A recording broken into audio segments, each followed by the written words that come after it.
Welcome to The Shadow Side with Safriana, the podcast where we illuminate what others too often keep hidden in the dark. I'm your host, Safriana Luna, and I believe that true growth and healing happen when we're brave enough to explore the shadows.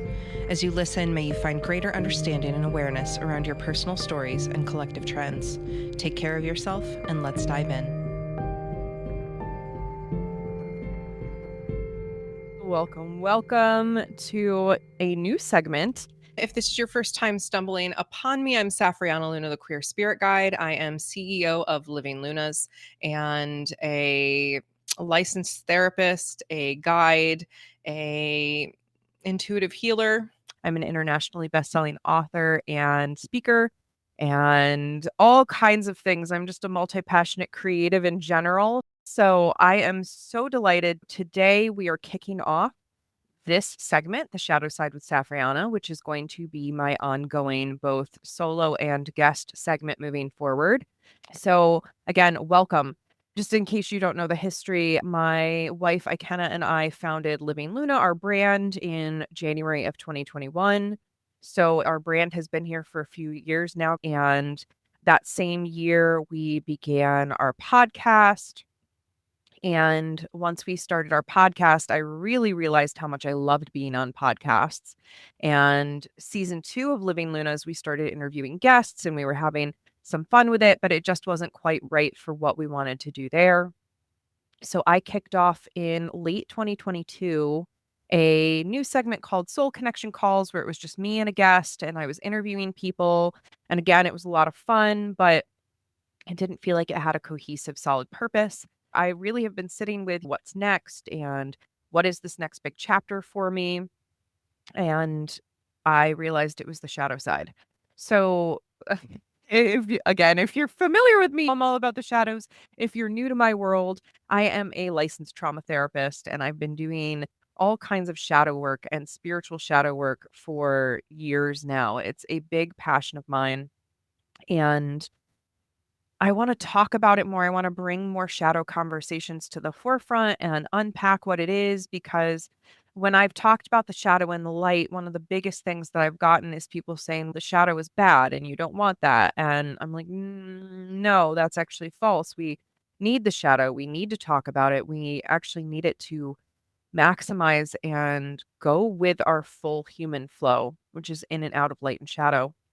And so it's become even more apparent to me over the last few years how important it is to have conversations around the shadow and the light and what it is and what it isn't and what it all means, so that people can have a more balanced and healthy relationship with these personal elements. So that's what this segment is about. I will be interviewing guests. If there is a topic you want me to cover, let me know. I have a list somewhere in my little to-do bundle that is all these topics that you and other people who have watched my content have submitted in terms of topics they'd like me to talk on. The shadow side, I hope, will be an exciting new segment that will really just deepen the conversations, give them that focal point when I'm inviting a guest on, that we're really doing something more profound and more subtle and energetic and important for collective healing, as well as having an open-hearted, soul-led conversation. So nothing's gonna change there, just that focal point that we're going to be addressing the shadows more directly. We're going to be talking more deeply about some uncomfortable topics. I'm all about it. I want to talk about 2025 and the shadows that we face as a collective. So this has been a topic that has really been heavy on my heart, is just the circumstances that we find ourselves in right now as a collective species. When we look around the world right now, there is so much violence. There is so much suffering. There is lack of health, right? There's epidemics, pandemics, you name it. We're not doing great as a collective. And I really, I really want us to do so much better. That's what I'm here to do, is call us all into higher and healthier so that we can be who we were born to be, so we can walk in alignment with our soul's blueprint, with our purpose, our mission, our meaning. So lots to get into. Let's get started.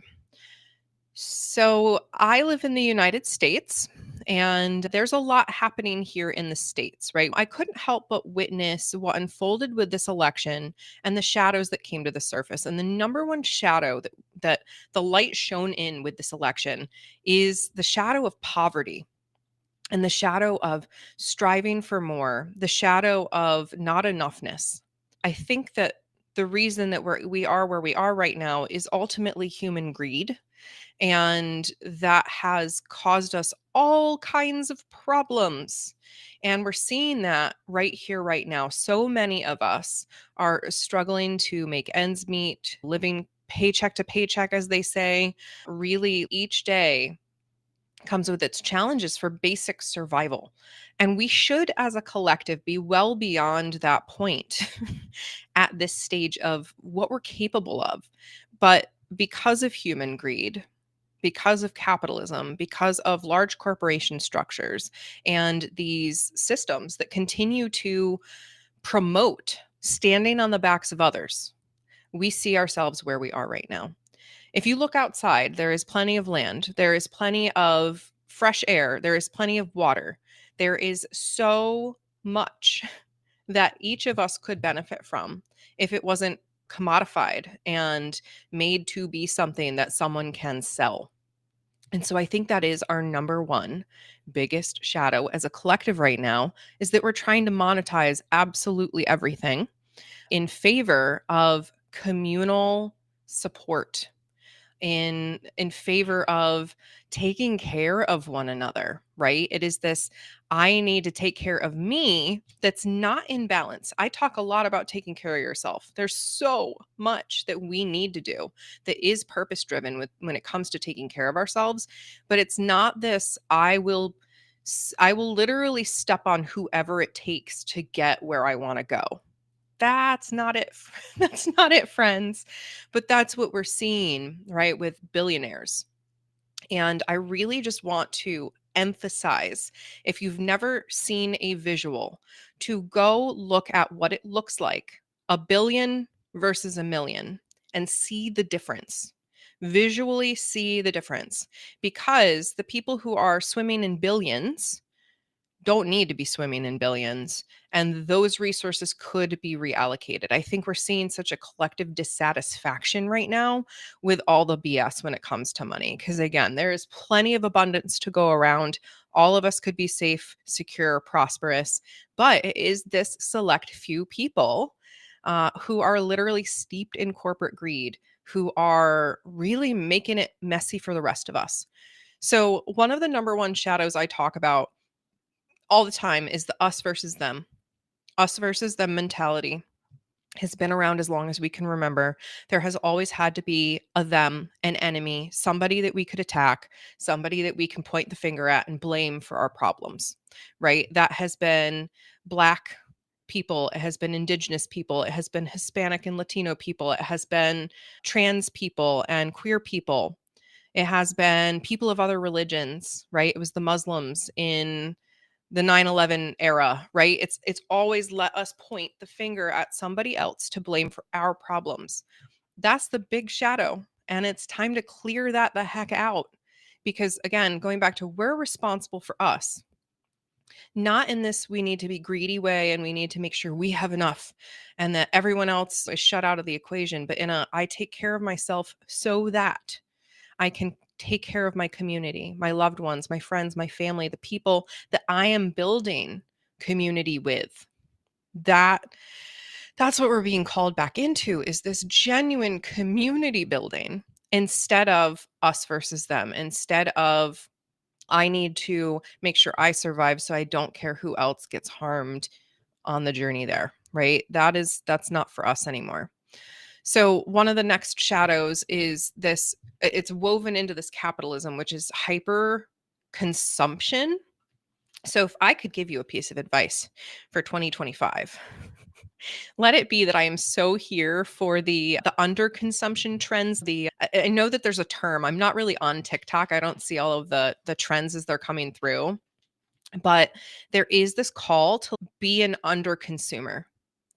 Finish up what you already have and then go buy more. And while you're at it, how can you choose to buy from small businesses? How can you choose to buy from B corporations or places that aren't perpetuating us versus them, that aren't perpetuating corporate greed?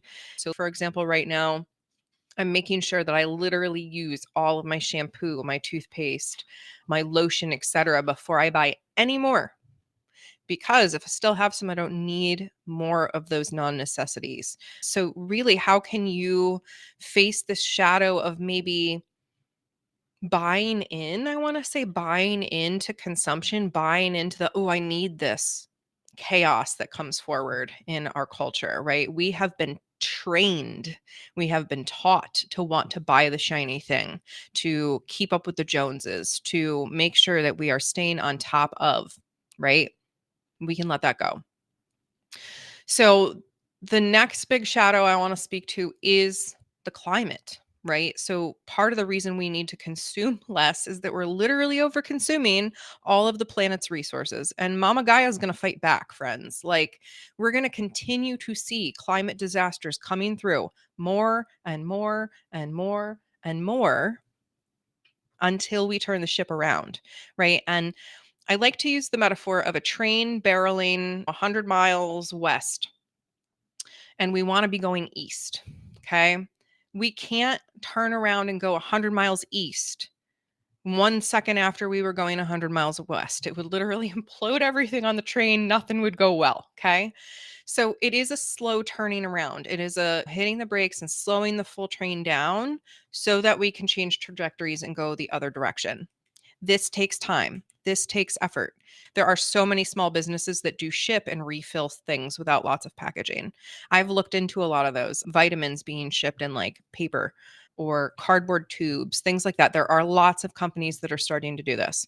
But with the environment and with this consumption, we have to slow that trajectory down and turn the train the other way. And that takes doing this internal work. I've heard a lot of people say, shouldn't this fall on the corporations? Shouldn't it fall on the responsibility fall on them? Yes. And if we're waiting around for them to do something, it's going to be too late. So, how do you really use and utilize, maximize what you already have? Wear real clothes, wear them out, mend, repair, use items till the end of life, recycle the item. Don't buy veggies using plastic bags, use fabric bags. Love all of these tips. There are so many ways that we can reduce our footprint. And a lot of it is investing in reusable solutions instead of one time use things, unless it's food. Like food, one time thing, cool. But bags, plastic straws, cups, it's a great time. You can put together yourself a little travel kit with a mug with a lid, a metal straw, a fork and knife and spoon set. Like I've put together these things for myself. So when I travel, I don't have to use all the plastic and single use stuff. But yes, the corporations are a machine that runs on greed. We are the people. It's our responsibility to change the world. It does fall on us, the consumer, and we can vote with our money by not participating in a certain brand or company. We can completely radically step away unless it's like you can only get something there, of course. I just want to speak really quick to, I know that there are people who are literally in poverty, in disability, who can't get up and go to the grocery store. They don't have the means, they don't have the money or the transportation. They order off of Amazon. There are plenty of people who don't really have an alternative right now. So the people who do have an alternative, this goes back to the community piece. How do we lift each other up? How do we grab the hands, right, and liberate? Those of us who can make these changes can begin to make these changes and slowly over time make them easier for others. But we aren't going to be able to put equal burden on people who are disproportionately targeted by corporate greed, by the system that wants to profit off of every single person and doesn't see certain kinds of people as real people or entities deserving of basic survival, food, shelter, etc. So it's you can see this is a hot button topic for me. There's so much we can do, but not every person's going to be able to do every little piece. So find where you can make the impact and make your impact. So the climate we've already started to see, we've seen climate change, we've seen temperature fluctuations, we've seen bigger weather systems, right? This is this is a response to everything that's happening in the world. And there have been some people who have really irritated me when I've talked about climate change by saying, well, of course the climate's going to change. Like the climate's always going to change.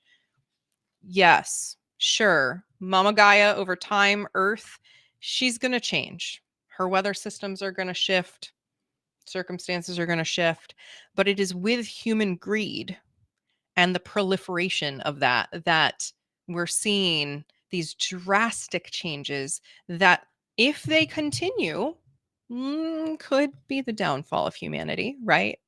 Planet's going to be okay, but will we be? And so that's where I'm here fighting for the collective to be able to live in better conditions. And this really, we live in better conditions when we're not worried about buying every little thing that society's telling us to buy. We don't have to make every little upgrade. We start to find more true living through being present, through using what we have, through connecting in community, through connecting to the planet, through connecting with our homes and the land that we live on, all of that. And so that goes into, I want to talk about green capitalism, greenwashing. There has been a huge issue with companies claiming something is green, right? They'll smack recycled materials on the front. They'll put like a little green logo. They'll put a leaf. They will do all of these things to show that they're being more friendly. And in many cases, they really aren't. Yes, they may be recycling materials or using a friendlier material, but perhaps what they're doing is actually using more chemicals to recycle their products. We want to be aware, we want to be informed where we can be. If you're consuming something regularly, do you know where it came from? Do you know how it's made? Are there any opportunities for you to educate yourself a little bit more? We can't blindly trust corporations. We can't blindly trust anyone anymore to just give us the right information because of the reality of human greed, right? Greenwashing makes me so angry. I've fallen prey to it. I have fallen prey to greenwashing so many times. So no guilt, no shame. But it's led me to go back and really look at where my products are coming from and what does the company I'm buying it from believe in. So there's so many good resources out there. So where can you put your money where your value is? And where possible, just not buy, just not consume and use something up or whatever else. So the next shadow I want to speak to is infighting, culture wars, division. Again, this us versus them. I've already mentioned this, but how that is impacting us right now. I saw this so much with this recent election, this us versus them mentality. If you're on this side, you're bad. If you're on that side, you're bad. If you're not here standing with me in this belief, like I can't talk to you anymore. So much infighting. And that's what the systems want. That's what corporate greed wants. That's what these power structures want, is for us to all be fighting amongst ourselves while they continue to profit. How is that serving us, the individual, and us, the community? It's not. When we go out and we talk to people who are different than us, we usually find that we are so much more alike than we give ourselves credit for. But the perpetuation of culture wars and us versus them and there needing to be an enemy keeps our nervous systems on high alert constantly. And we're literally constantly trying to figure out, are we safe or not? Who's the enemy? Who do we need to protect ourselves against now? What if we're just here to protect ourselves from getting lost in the sauce of what other people think? What if we're just here to protect ourselves from destroying everything that we love? So, how do you find more love and compassion in yourself? And how do you flow that out into your community? And if you know people who are experiencing judgment or they're experiencing division and loss, how can you reach out to them and build community with them? There is so much love to go around.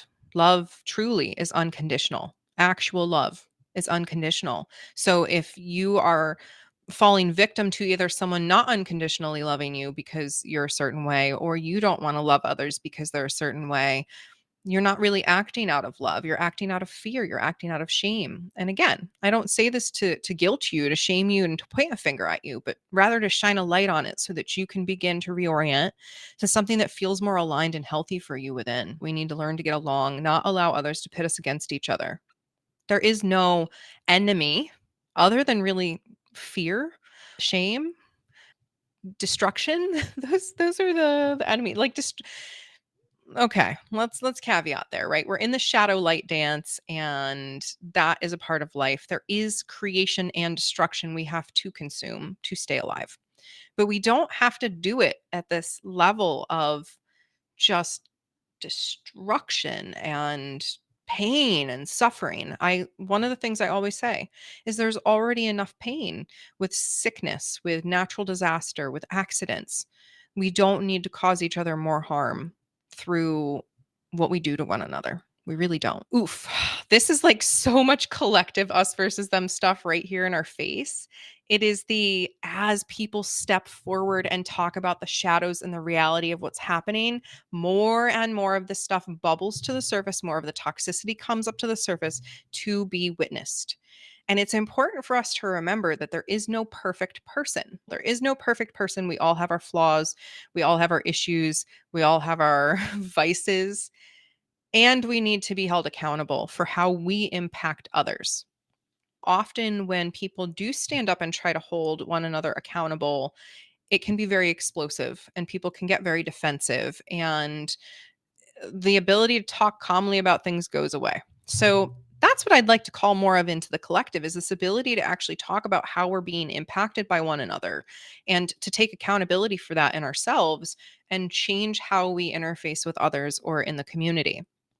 But we have seen since the Me Too movement, there's been this rise of people coming and trying to stand in their power and say, I have been harmed by this person or this system. Oh my gosh, look back at the Nickelodeon things that were coming forward about all of these stars who had been abused, right? I do just want to speak to sexual violence. We continue to see sexual violence be an issue and lack of consent culture be an issue. And I think that that is so important for us to turn around. It's got to end, right? This lack of consent and violation of others' bodies has to end. All the violence in the world has to end. We're never going to be 100% perfectly at peace again. All of this stuff has come forward recently because we have social media, because we have camera phones that we literally carry around everywhere. We are at a state as humans where we can have access to almost any information that we want at any time, for the most part, right? There are, of course, exceptions. And yet, we're somehow so uninformed as a collective, too.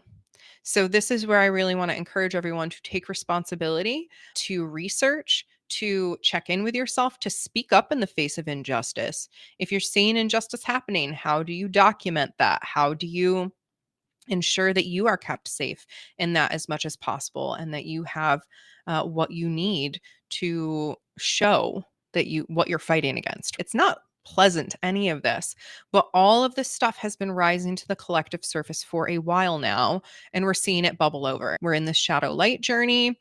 We are here in the 3D, living on Earth right now, having an individual journey. And the ultimate lesson is, how do we unite? How do we be together? How do we not hate one another and fight one another all the flippin' time?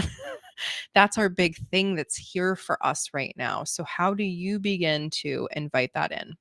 I've already mentioned this. You can begin to have an impact simply by rerouting your money, right? If you have money to spend, and you are buying things, how do you buy that in a way that shows your power more? How do you really put your money where your values are and live in alignment in that way?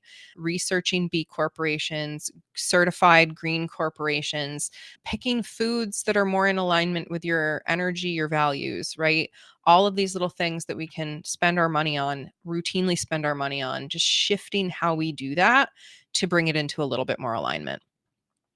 And if there's one thing I want you to not forget, it is that in the us versus them battle that is ensuing, the desire from those in power is to displace our attention onto each other instead of on where the issues are really coming from, which is this 1% and up hyper rich class of people who have no class solidarity with anyone outside of their bracket, and for the most part aren't doing anything great with it. There are people with a lot of money who do donate and whatnot, but for the most part, when we look around at the behaviors of some of the ultra rich, they aren't great.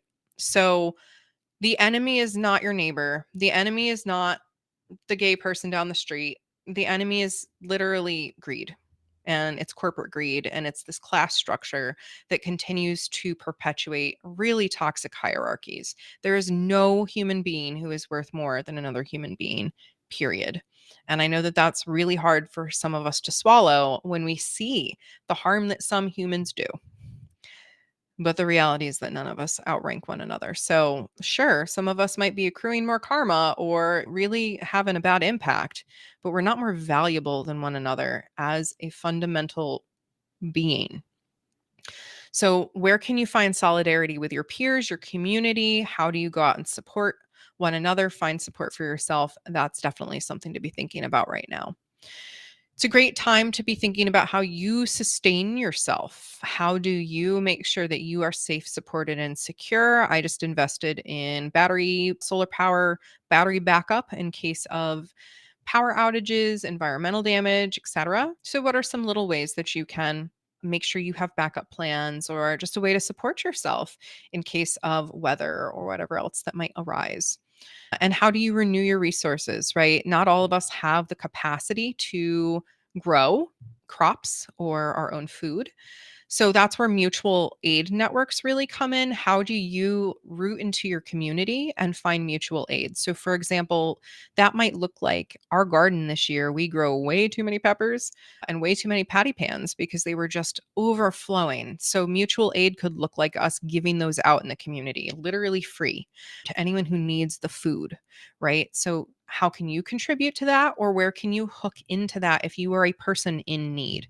This is, again, going back to that hierarchy, none of us are above the other. We are here to help lift each other up and out. So, how do we do that?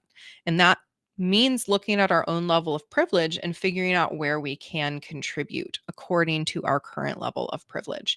Those of us with privilege, it's on us to liberate and help others gain the same privileges that we have. This is collective liberation and caring for one another, and it's so important. Hot topic for me. If you follow me at all, you know I am all about the seasons and nature and living in communion with Mother Earth. That is another big thing I think we're going to route into this year, is accepting that at our core, we are part of nature. We are part of Mama Gaia. We are part of this ecosystem, and we're not needed for the ecosystem.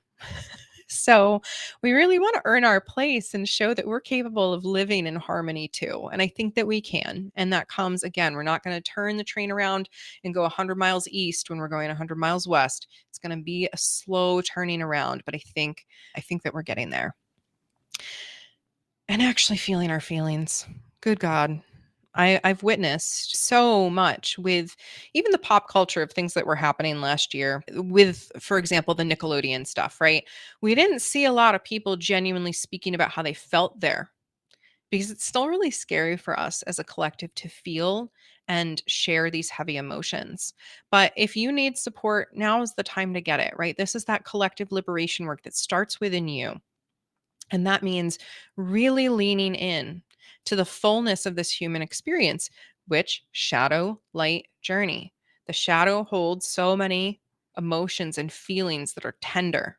And it's our job to shine the light on them and be gentle and kind and bring them to consciousness into the light so that they can be worked with and transformed, catalyzed, alchemized, whatever it looks like. And I think that as we feel more of our feelings, as we allow ourselves more of the fullness of our human experience, we are going to have the capacity to really dream, push forward, and be who we are here to be. And this term ambition, when we hear the word ambition, there can be this like hustle culture, striving, just not great feeling of, I don't know, this outdated system. But what if it's radically accepted ambition? What if it is this really heart routed, dream driven ambition instead of societal one size fits all. Make the 6 figures plus, your 7 figures plus, have the house, have the kids, have the spouse, have the car, blah blah blah, right? Your soul aligned dreams coming to the fruition. That's what I want for you this year. All right, that was a lot. So again, these were the collective shadows and some things that I think we can bear in mind. But of course, I just want to emphasize that we're here to do this work. We're here to have that individual experience and to connect into community, to really step into this next level of the journey. All right, now the fun part. I'm going to pull just a couple cards. These are for the collective. These are just to see. I already spoke about some of the shadows that I see in 2025, facing greed, facing poverty, facing us versus them, greenwashing, capitalism, all of that. But are there any other shadows? Okay. The shadow of overachieving. Again, this is from my friend Kim Paget's Unveiled deck. So the shadow of overachieving, it's pretty straightforward, right? I think it goes hand in hand with what I've been talking about, that we are always striving for more, bigger, more, right? And it's exhausting us, it's draining us, it's not here for us. It's time to be in rest and play and joy. Expectation, the shadow of expectation. I think that this shadow comes up with the expectation that if we just did things the way we were told by authority, we would have different results. And that's not true. We were all told that if we grew up, worked hard in school, got a college degree, got a good job, went to a trade school, whatever our family was, right? Whether it was believe in God or go to church or pray or tithe or show up and sacrifice yourself. We've been given all these different messages about how we're supposed to show up. And that's led to some really toxic expectations in ourselves and the shadow of overachieving, which has led to the shadow of self-pity. And I think I definitely see this one in our collective right now. This, oh, how did we get here? The answers, human greed and systems and structures that are not supportive. But the good news is you can break free. You can get out of this really messed up matrix and live adjacent to it, right? We can't fully escape the system because it's part of the world we live in, but we can stand with one foot in and one foot out and actually live an authentic life in that way. So what energies, these are the light cards, what energies can we focus on as a collective to work through these shadows and to begin to liberate ourselves? Relationships. So really stepping up in community and in our one-on-one relationships to anchor into love. That's number one. And to remember that we're not here to sacrifice ourselves and put ourselves on the chopping block. We are here to be in relationship with one another and co-create beautiful things together. All right, what else? What other thing of the light can support us in this journey? Self-worth. When we have really good self-worth, we are less likely to be swept up in the narratives of how we get worth, right? Going back to this consumption culture and capitalism, we've been trained to believe that our worth is based on what we have, what we own, how much money we make, how big our house is, how shiny our car is, how many kids we have, whatever it looks like. So it's time to come back into heart-centered self-worth. What makes me me? What makes me shine? What is my core truth? That is here for us. All right, one more. Material needs. Ooh, I love that this one came up because I've been talking a lot about billionaires and corporate greed and consumerism and greenwashing and all of this. But then we have this card in the light reminding us that, yes, we do have material needs. So the way that we move beyond this overachieving and the expectation and the self-pity is by being in relationship, having self-worth, and making sure we are meeting our material needs. So food, shelter, sleep are our basic needs. We all need warmth. We all need food and hydration. Meeting our material needs is really important, but how do we do that in a way that lights us up, that feels pure, that feels aligned, that feels right for us? And when we get down into the soul level and we really tune in, we know we know that it is not by harming other people. It's not by being greedy. It's not by taking the last thing so no one else will have any, right? It's about meeting our basic material needs, having more than enough, and being able to share outward into the world. So when we can allow ourselves to be in the flow of abundance within ourselves, we can flow that abundance out towards others. All of this makes sense to me. Absolutely love this deck. Again, unveiled. I hope this was helpful. I hope that you got something out of this talk. Ultimately, at the end of the day, the message is clear. Love yourself, love the planet, love each other, and don't feel like you have to give in to this story of greed. It is not for you. It's not for you. If you're listening to this, greed is not for you. And you get to liberate yourself. You get to help others. If you have privilege, you get the joy of beginning to reallocate some of that where you can, how you can, using your privilege to benefit others. It's truly a magical thing. We don't do it out of being performative, we do it out of unconditional love and knowing that loving others is loving ourselves. That's the energy that we want to cultivate and call in the face of mass greed and corruption and yeah, all of it, right? I didn't even begin to speak on insurance companies, but I'm sure I'll be back about that at some point. And just as I'm wrapping up here, I want to say The Shadow Side with Safriana is my new segment. I will be having some new podcasts coming out this year. If there's a topic that you want me to talk about, please feel free to directly message me. Unfortunately, sometimes things get lost in comments. They get lost in DMs too. Honestly, the best way is to email me, guide@safriana.com. But tell me if there's something that you would like me to cover, because I am so happy to talk about these things that you're passionate about and to keep talking about the shadow side of things. I think that's my passion.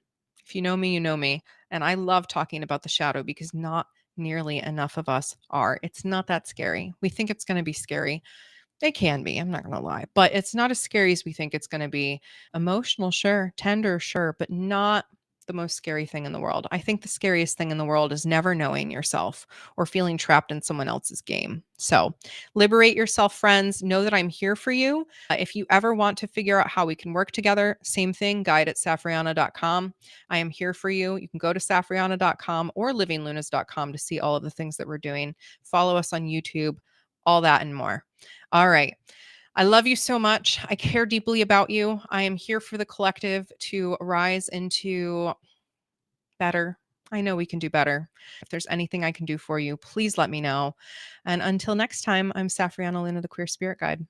Bye for now. That brings us to the end of this conversation today. Thanks for being brave enough to walk in the shadows with me. If you found value in this episode, please consider subscribing to Shadow Side with Safriana wherever you listen to your podcasts, and leave a review to help others find the space of transparency and expansion. You can also connect with me at safriana.com or livinglunas.com for more information. Until next time, know I'm loving you fiercely and cheering you on.